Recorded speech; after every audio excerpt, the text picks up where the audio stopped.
Hello, Patriot Pioneers. My name is Celine Diaz, and welcome to the PTHS TV News.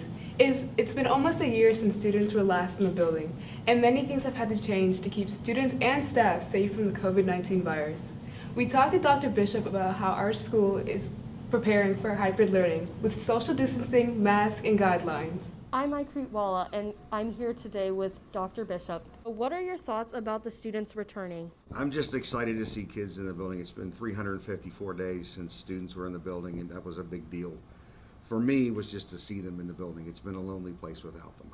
Have there been any issues with social distancing, and how are the guidelines being fulfilled? Not that I'm aware of yet. We tried to make sure that it was as visible as possible. Mr. Lavely and security folks, everything you see on the floors, everything you see in the classrooms, they did that for us. And places where it might have been questionable, we even added a sign or a statement or something like that. I think the kids have done a nice job. We're only back on 4 days at this point, but it was nice to see them, and I think we're doing okay with the guidelines. How is the staff adjusting to having their students on Zoom as well as in their classrooms? I think the key is to make sure that everybody's flexible, because the teachers are doing something they've never been asked to do before, which has happened quite a bit. I mean, figure last March we just said stop and put everything on a visual alternative, Google, whatever it was, and people had to master that, and then we have to put them on Zoom. And so they've really done a nice job of just adjusting and finding out what they can do. So could you give us an insight on how school has changed from the first day up until this point? I think it's about expectations. The original first day of school back in September, you have in your mind what the first day of school was like, kindergarten through today when you got to this point. And it changed because the first day of school in September was not the same. You got out of bed and rolled over and looked at a classroom, looked at a monitor. So that was a different experience for them. So we've had first day several times. We've had first day with kindergartners, first day with first and second, first day with third. So there's been multiple first days in the division throughout the year. I think the first 4 days here have been decent. I'm hoping that the kids feel comfortable, and it was nice to just hear them laughing and giggling in the commons yesterday during lunch. It's Chris Ross here with PTHS TV, and I'm speaking with John Wagner.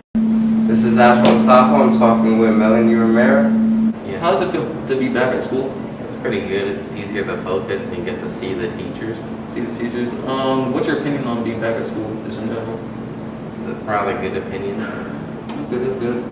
What is your opinion on coming back to school? I think that they really knew how to incorporate, have everything in order, and they really did a good job with having directions on where to go, having teachers just around everywhere, students helping around. What's different about being between virtual school and online? And in-person school? You have to wake up earlier and you have to walk between classes. Get to see more scenery. And are you liking being back at school at all so far? Yes. You've been here for the past 30? Yes.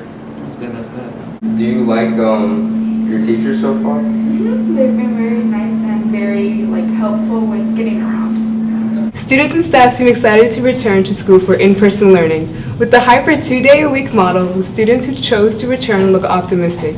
The staff has taken great measures to ensure that students are in good hands. I'm Celine Diaz, and stay safe, Pioneers.